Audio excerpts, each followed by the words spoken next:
antsika rehetra ny famindram-po sy ny fiadanana avy amin'Andriamanitra ray sy Jesoa tompontsika. Mandihy ny herinandro faharoa amin'ny karema isika ary mbola miaraka amin'ny loha hevitry ny perikopy manao hoe miantso amin'ny fibebahana ny tompo. Ndeha hideran'Andriamanitra araka ny salamo 5:100 andininy 5 hatramin'ny 10 aoka hitsangansika anome voninahitra ny tompo. Hoy ny mpanao salamo: mamindra fo sy miantra Jehova, mahari-po sady be famindram-po izy.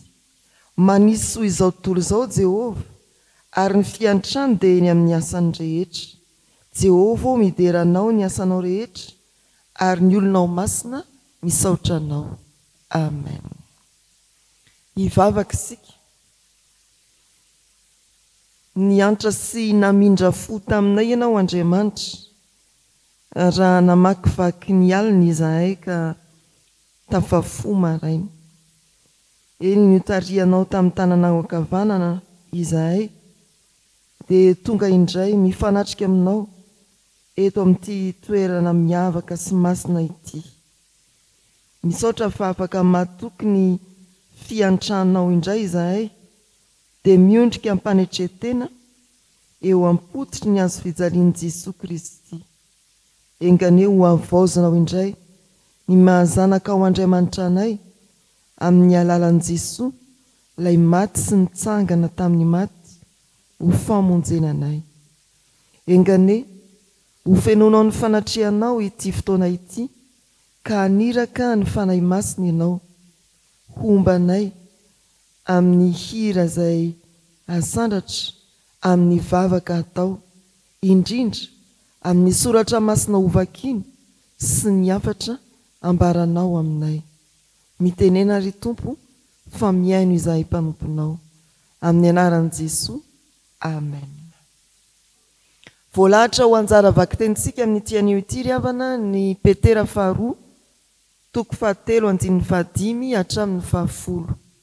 Petera faharoa 7:5 hatramin'ny 10. Anaraka ny vaky ny soratra masina amin'ny anaran'ny Tompo isika.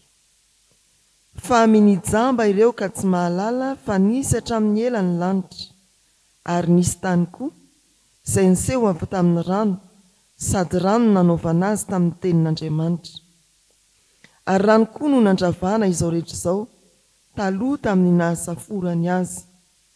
Fa izao lanitra sy tany ankehitriny izao dia azon'izany teny izany ho amin'ny afo, ka tehirizina ho amin'ny andro fitsarana sy fandringanana ny ratsy fanahy. Nefa ry malala, izao zavatra iray loha izao no aoka tsy ho adinonareo. Ny indray andro amin'ny Tompo dia toy ny arivo taona, ary ny arivo taona toy ny indray andro. Ny Tompo tsy mahela ny teny fikasany araka ny ataon'ny sasany fahelany, fa mahari-po aminareo izy, ka tsy tia ny hisy ho very, fa mba ho tonga amin'ny fibebahana izy rehetra. Fa ho avy tahaka ny mpangalatra ny andron'ny Tompo, ary amin'izany lanitra dia ho lasa mifirimoromona mafy, ary ho levon'ny afo ny tenan'ny zavatra rehetra, ka ho dorana avokoa ny tany sy ny asa izay eo aminy. Amen. Ray Masinao, manamasina anay amin'ny fahamarinana, ny teninao no fahamarinana. Amen. Ny fanahy masin'Andriamanitra ny ry havana hitarika antsika araka ny sitrapony, dia hanasitrana antsika koa antsika izay vonina hibebaka marina. Ny Petera faharoa 7:5 no avahantsika amin'ny perikopa izay novakiana teo, ary mety indrindra raha iarahantsika izany mamaky amin'ny anaran'ny Tompo manao hoe: ny Tompo tsy mahela ny teny fikasany arak'izay ataon'ny sasany ho fahelany, fa mahari-po aminareo izy, ka tsy tia ny hisy ho very, fa mba ho tonga amin'ny fibebahana izy rehetra. Amen. Azaraina teo iro andin-tsoratra masina io. Ny voalohany dia ny hoe ny Tompo tsy mahela ny teny fikasana arak'izay ataon'ny sasany ho fahelany. Ny faharoa dia ny hoe fa mahari-po aminareo izy, ka tsy tia ny hisy ho very, ary ny fahatelo mba ho tonga amin'ny fibebahana izy rehetra. Eo ambony eo amin'ny andininy voalohany hatramin'ny fahaefatra ny antony mahatonga an'izao teksta manoanantsika izao.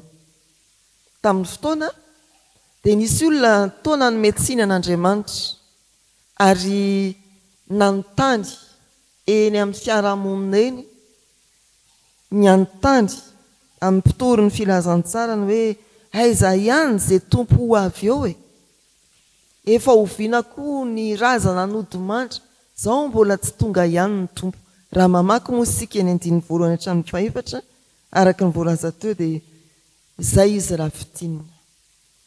Manomboka ny mpanoratra milaza hoe minijamby ireo olona ireo hatramin'ny naharinana izao tontolo izao, natao tamin'ny teny niainga tamin'ny rano dia nisy ny fandravana izao tontolo izao tamin'ny rano. Mampatsiahy ny tantarany fandravana tamin'ny alalan'ny safodrano androny Noa, izay tokony ho tsarovatsika fa manodidina ny 100 taona teo vao tena tonga ny safodrano izay andravana n'izao tontolo izao sy ny fahotany. Nanomboka nanao ny sambo fiara i Noa, nesony ny mpiarabelona taminy ary 100 taona vao vita izany sambo fiara izany. Izao indray dia ambaran'ny mpanoratra fa raha miandry ny fiavian'ny tompo toa tsy ho tonga ny manodidina, ambaran'ny mpanoratra hoe eo amin'ny andininy fahavalo, ny indray andro amin'ny tompo dia toy ny arivo taona ary ny arivo taona toy ny indray andro. Izany hoe raha nanomboka tamin'ny andron'i Jesosy Kristy isika miandry ny fiaviany dia andro fahafiry izany izao eo anatrehan'Andriamanitra. Andro faharoa, ny taona arivo dia ny taona 2000 izany moa, avy eo ny taona 3000, ny arivo ka hatramin'ny 7,790, ny 2000 sy ny manaraka dia ny 3000. Izay zany ny fampaherezana atao amin'ity soratra masina ka hidirany eo amin'ny andininy fahasivy. Ny faharom-pon'Andriamanitra miantso ny olona hibebaka, ny faharom-pon'Andriamanitra amin'ny olona. Maro tokoa no mihevitra diso fanantenana raha nanaraka an'Andriamanitra ka miandry ny fiaviany mbola tsy tonga mandraka ankehitriny. Ary misy koa mieritreritra rehefa mivavaka ny hoe ela be Andriamanitra vao mamaly ny mivavaka izay ataoko. Tsy maharitra amin'ny fivavahana, tsy miazona ny fanantenana, fa manary ny fanantenana eny atena an-dalana eny. Hoy Petera, ny tompo tsy mahela ny teny fikasany arak'izay ataon'ny sasany ho fahelany. Tsy mahela ny teny fikasany raha dika dia hoe tsy miembotra ary tsy ela amin'ny fahatanterahany. Hafa ny fotoanan'Andriamanitra, hafa ny fotoana eritreretiko sy eritreretinao. Ianao mieritreritra ny rampitso, ny sasany te-hakabana kely hoe oka aloha aza tonga Andriamanitra fa mbola miandry kely, mbola misy andrasana. Faharom-pon'Andriamanitra dia tsy manafoana velively ny teny fikasany. Ny faharom-pon'Andriamanitra tsy manafoana ny teny fikasany. Hoy ny Korintianina 2:1-20, fa nafiry teny fikasan'Andriamanitra dia ao aminy ny eny. Miandry ny fotoanan'Andriamanitra isika amin'ny fahatanterahany teny fikasana ny amin'ny fiaviany. Izay ilay faharom-pon'Andriamanitra. Tsy hoe tsy anatanteraka izy, tsy hoe miandriandry izy, fa manana ny fotoanany Andriamanitra. Inona ary ny antony fotoanany? Ny faharom-pon'Andriamanitra dia porofo ny famondram-pony. Matoa Andriamanitra maharo-po dia mbola ao ny famondram-pony. ny olombelona dia tsy manana faharetana ny mamaika ny olombelona dia ny andiso fa ny an'Andriamanitra tsy maika ny andiso izy fa maharitra amin'ny fahadisoan'ny hafa tena maharitra amin'ny fahadisoan'ny hafa maharitra amin'ny fahadisoan'ny hafa toy ny miteny hoe miaro toro mihitsy izany hoe tsy tafandromandry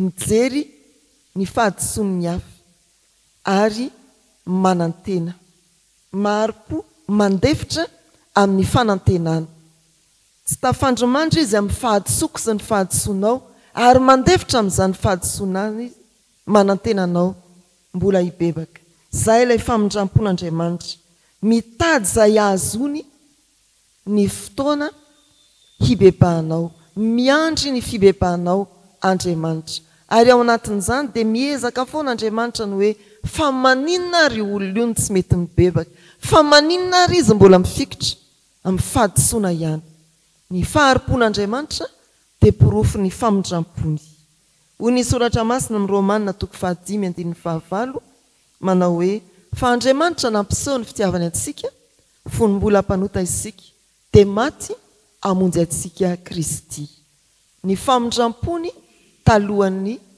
fibebahanao ny famonjeny efa lasa aloha ny fanatonanao hiverina aminy izany ry havana ny faharom-pon'Andriamanitra miandry eo izy efa vita ny famonjeny fa miandry ianao izy miaro toro izy manantenanao ao anatin'ny fandeferana izy ny fahatelo dia ilay fibebahana tsy tiany io sovery mba ho tonga amin'ny fibebahana izy rehetra ny faharom-pon'Andriamanitra dia miantso ny mpanota hibebaka ny faharetan'Andriamanitra dia tsy midika hoe tsy tsara izy fa mbola manome fahafahana ny olona hibebaka izy mbola mialanenina miantso ny olona hibebaka izy raha izao tokoa moa no tonga Andriamanitra amin'ny fitsarany dia ho aiza ny mpanota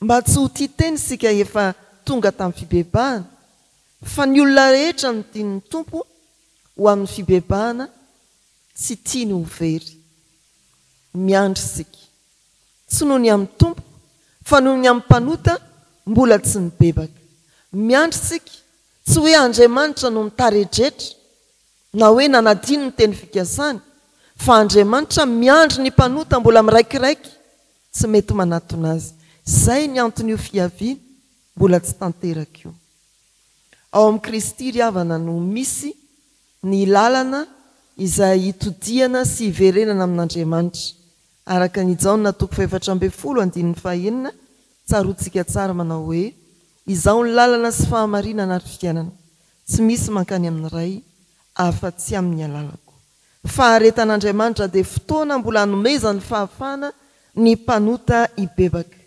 ary tsy misy fanavotana raha tsy eo amin'ny Kristy raha te hiverina amin'Andriamanitra ny mpanota dia tsy maintsy mandalo amin'ny Kristy izy nomen'Andriamanitra mazava ny lalany fibebahana dia Kristy voaomby teo amin'ny hazo fijaliana tamin'ity andiny soratra masina ity no nanambaran'Andriamanitra amintsika fa Kristy no porofo ny fahamarinan'ny tsy fiovan'Andriamanitra marina amin'ny tenin'ny Andriamanitra ary tanterahany ao amin'ny Kristy izany Kristy no fanehoan'Andriamanitra ny famindrampo raha tsy izy dia ho very isika fony mbola mpanota isika maty hamonjy antsika Kristy Kristy no lalany fibebahana vavahady ny famonjena izy rery ihany no mitondra antsika anatona an'Andriamanitra raha mbola tsy nibebaka ary ianao na mbola misy ampahanota mbola miraiky tapisaka aminao izao no fotoana fanararoatra anatonanao an'Andriamanitra noho ny faharimpony sy ny famindrampony mitaona anao hibebaka miverena amin'ny Kristy fa miandry ianao izy tongava soa eo am-pototry ny hazo fijalian'i Jesoa mba hibebaka amen raha eo mahagaga anay ny faharimponao afa ny fotoananao Andriamanitra raha dodiny izay ny amin'ny fiavianao afa ny fievitrao Andriamanitra ay ianao tsy afapo amin'izay efa nanatonanao tamin'ny fibebahana marina fa mbola miandry amin'ny fanantenana ireo mpanota mihirimbelona tsy mety manatonanao amin'ny alalan'i Jesosy Kristy. Eto izahay dia mbola manantitrantitra ary miverina aminao indray amin'ny fomibebaka marina. Eto izahay dia mitalao ny mba hiasanao mifanainao masina sy ny teninao mahery afafy ny fiangonana hitaona olona hiverina aminao miasa mahery ianao Andriamanitra hanafaingana ny fiavianao. Eto izahay dia mivavaka mba andrenesany izay mbola tsy nandre ny filazantsaranao ahafantarany ny lalana hiverenana aminao dia Jesosy Kristy maty sy nitsangana tamin'ny maty. Mananteny izahay fa miaino izany vavaka izany ianao ary ahatanteraka amin'ny fotoananao Andriamanitra ny famonjenanay. Misaotra Tompo noho ny mbola anomezanao toky anay fa raha mitoetra ao anatinay ny teninao dia afaka mangataka izay tiana hiangatahany izahay mba ho tanteraka ny fifalianay. Ko angatahanay ny hitsidianao ireo marary ametrahanao ny tana maherinao amin'izy ireny mba hasitrana azy tsy ara-batana ihany na ara-tsaina fotsiny fa ny ara-panahy indrindra koa ka ampidinao ny fifaliam-pamonjena ho amin'izy ireny. Mivavaka aminao izahay ho an'ireo mety malahelo satria namoy malahelo fa misedra olana dia ianao Tompo no mbola hampahery azy ireny analalaka ny lalany hiverina aminao ahita fiononana ahita faherezana ao aminao. Vavaka aminao izay amin'ireo tody sy fifaliana miomana amin'ny fotoam-pahasoavana manokana dia ampio izy ireny ry Tompo ary azavelana adino anao eo amin'izay ahatsiarovany fifaliana sy fahasambarana mihoatra ny rehetra. Eny ampianaro anao sosiantra ireo niangaranao ka manana noho ny hafa amin'izao vanim-potoana ny karema izao ho tsaroanay kristiana indrindra ny hoe izay manana akanjo roa aoka hanome ary izay manakanina aoka hizara. Apetraka eo ampelantananao Andriamanitra ny tontolo andronay ireo fandaharam-potoana efa notononay teo ampelantananao raha vao ny fo maraina izahay mbola angatahana indrindra ny fitantananao indray ampaherezo izahay raha manampo asa sarotra sahady any amin'ny toeram-piasanay ampaherezo izahay raha sahirana miatrika ny fianaranay azavelanao irery izahay eo amin'ny fampandehanan-draharaha ao atokantrano eo amin'ny fikarakarana samihafa anivelany tokantranonay. Jereo koa ny firenenay Andriamanitra misaotra fa efa madiva horitra ny rano rehetra tany amin'ireo faritra nandalovan'ny rivo-doza mafy mbola misy anefa ny takaitra navelan'izany nisatrano ny tsy fisina ny fahasimbana sy ny faharavana toano ny mpitondra fanjakana manana andraikitra amin'ny fijerenany mila vonjy. Jereo ny fiangonana akaiky ireny toerana trabona ireny mba ahery amin'ny teny sy amin'ny asa ary ho tsapan'ny olona ny fisinao Andriamanitra amin'ny famonjenao. Vavaka ho an'ny fiangonana izahay ny isanambaratonga ny fiangonana indrindra ny eto amin'ny fiangonan'i Jesosy Kristy eto Madagasikara ampaherezo ny birao mpiandraikitra foibe ny mpiandraikitra foibe sy ireo mpanatanteraka ny birao ny synodam-paritany sy ny mpihevitra rary ny komite lehibe ny isa-pitandrema ny tarihan'ny mpitaratra sy ny katekista delege omban'ny birao mpiangonana miara-miasa amin'izy ireny dia azavelanao hitarika ny fiangonana amin'ny lalan-diso Tompo fampiverina kosa aminao Andriamanitra ireny mpitarika ireny dia tsarovy indrindra ny fahasalamanay manokana. Atambatray ny vavakay Tompo amin'ilay nampianarin'i Jesosy manao hoe rainay izay ny an-danitra ho amasinina ane ny anaranao ho tonga ane ny fanjakanao atao ane ny sitraponao ety an-tany ho taky ny eny an-danitra meo anay ny izay nasahazao anay ary mamelany elokay taky ny namelanay izay meloka taminay aza mitondra anay amin'ny fakapanahy manafahanay miratsy anao ny fanjakana sy ny hery ary ny voninahitra mandrakizay. Amen. Raiso amin'ny fahatokiana ho tanteraka aminareo ny tsodrano atolotra amin'ny anaran'ny Tompo. Ny fahasoavan'i Jesosy Kristy, ny famindrampon'Andriamanitra, ny hery sy ny firaisana amin'ny fanahy masina ho aminareo rehetra hatramin'izao sy ho mandrakizay. Amen.